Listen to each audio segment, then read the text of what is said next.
La paix à toutes et à vous tous, je vous envoie.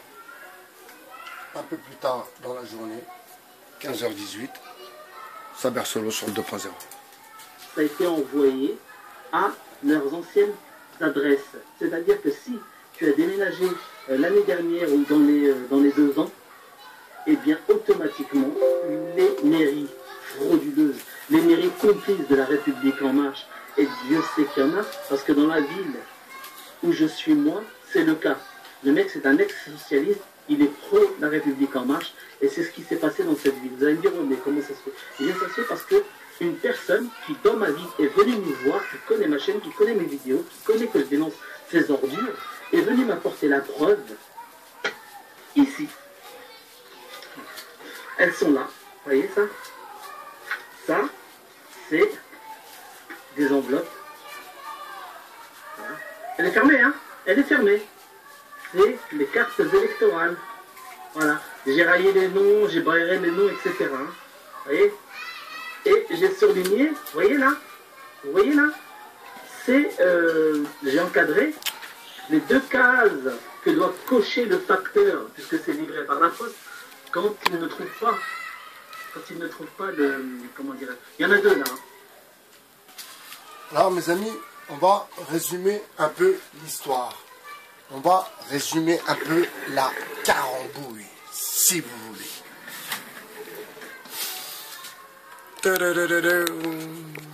Alors, les gens reçoivent leur invitation à aller voter via la poste. Ok? La poste qui, dans cette histoire, eh bien, est bel et bien complice de cette arnaque à la carte d'électeur. Alors, que s'est-il passé? Un frère et une sœur qui venaient d'atteindre leur majorité ont reçu leur carte électorale. Mais n'habitant plus à cette adresse, eh bien, le postier a posé les courriers sur les boîtes aux lettres. Quelqu'un est arrivé derrière et a vu ces 2 courriers. Il a pris les courriers, il a vu, ah oui, je me souviens d'eux, mais ils habitent plus là.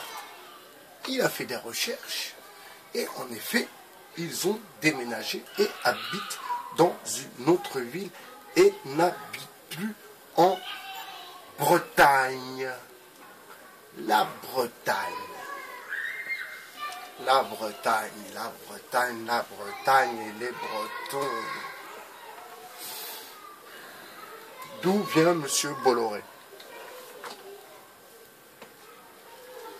Depuis le début de cette histoire, j'ai toujours collé Bolloré, les gilets jaunes et la complicité et la magouille depuis le début. Pourquoi? Bolloré, voiture électrique, Syrie, gaz, électricité, nouvelle technologie. Toutes ces guerres provoquées un peu partout dans le monde sont pour le coltan, sont pour les terres rares, si vous voulez. La Bretagne. La Bretagne, M. Bolloré qui a ouvert beaucoup d'usines en Bretagne, qui a ouvert des usines pour ses voitures, ses futures voitures électriques, donc qui a donné du travail, si vous voulez, aux Bretons. La Bretagne. La Bretagne, eh bien, d'où sont une grande partie, pour ne pas dire une large partie, des gilets jaunes, c'est-à-dire la base même de cette idée, hein, eh bien, elle vient de Bretagne. Et dites-moi qui,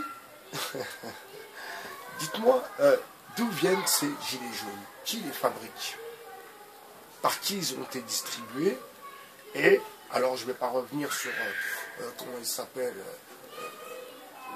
le créateur qui avait mis les gilets jaunes pour revenir sur la prévention, enfin bref, tout ça pour le moment ne nous regarde pas, mais là pour le coup, ce qui devient intéressant, et qui devient très très gênant pour l'État, c'est qu'il y a eu des fraudes.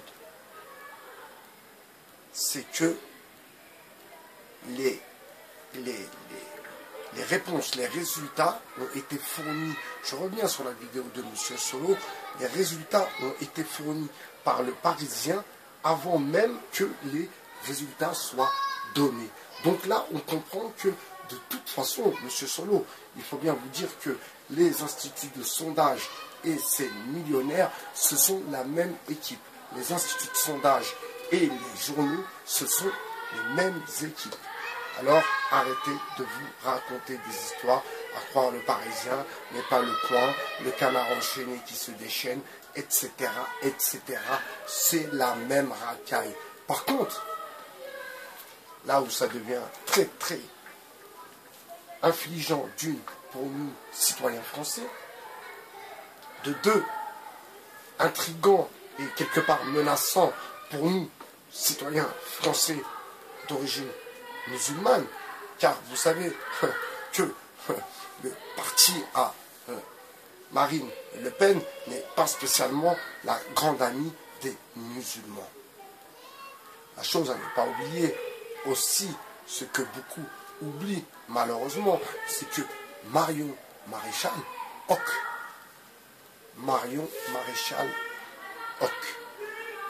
on oublie le Pen. Marion Maréchal Hoc, son père, un agent israélien. Donc, elle-même est feuge. C'est une feuge. Donc, si sa mère n'est pas juive, parce que je crois que la filiation se fait par la mère, mais bon, Marion Maréchal Hoc, elle s'appelle. Et son père était bien un agent du Mossad. Alors, on va reprendre le fil, on va reprendre un peu la bobine et tirer sur le fil. Des élections truquées, des urnes bourrées. Et après, on vient faire les donneurs de leçons sur les républiques bananières, comme ils disent. Eh bien, avec le vote électronique, avec le vote, avec la carte d'identité, alors qu'est-ce qu'ils ont trouvé comme parade?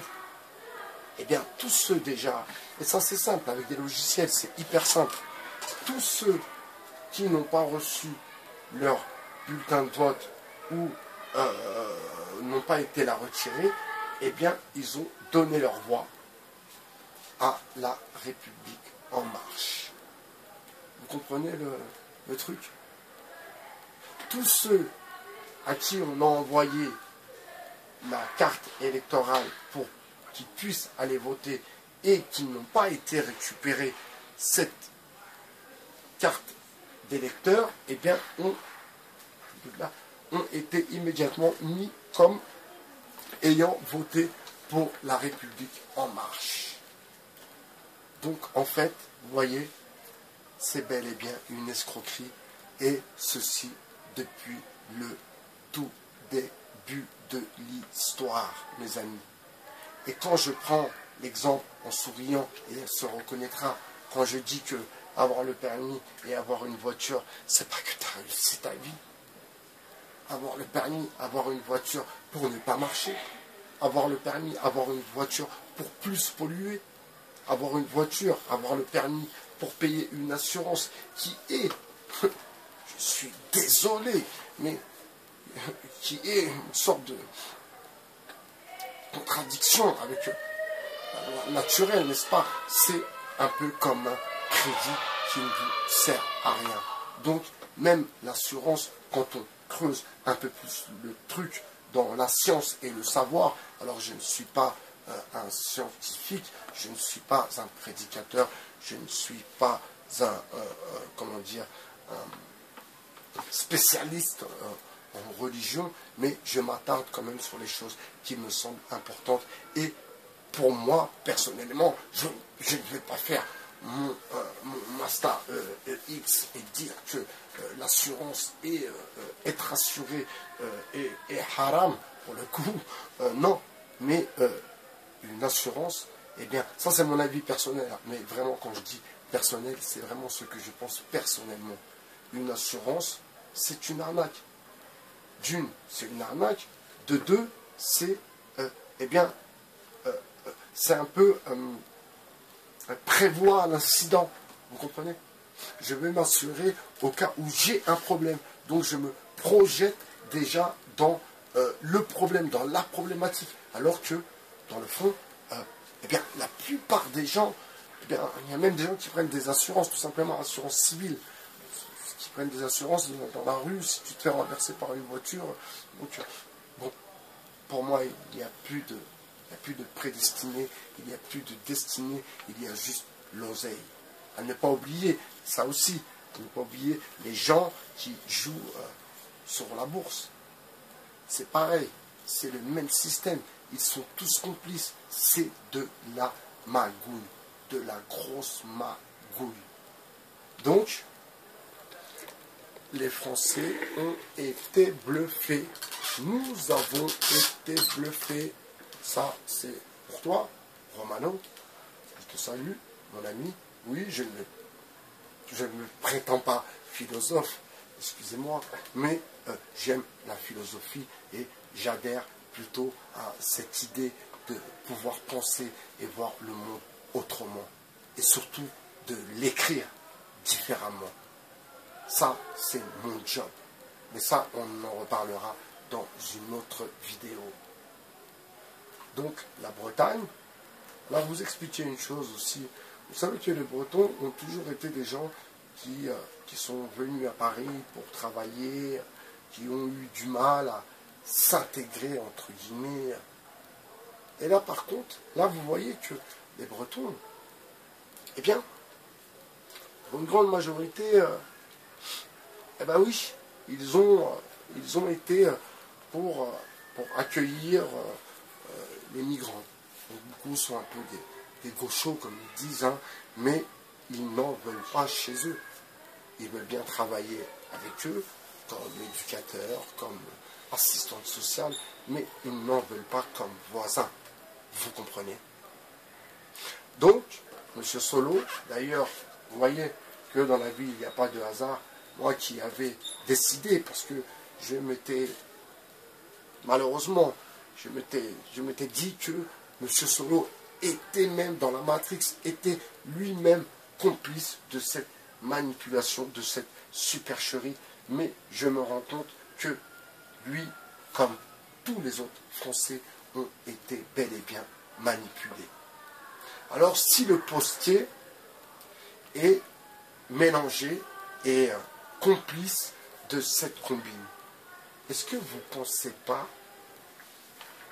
que l'infirmier, le médecin urgentiste, que même le préfet, pour le coup, ne peut pas être complice aussi de certaines combines, comme l'histoire des gens blessés, des gens qui ont été éborgnés? Vous ne trouvez pas ça bizarre?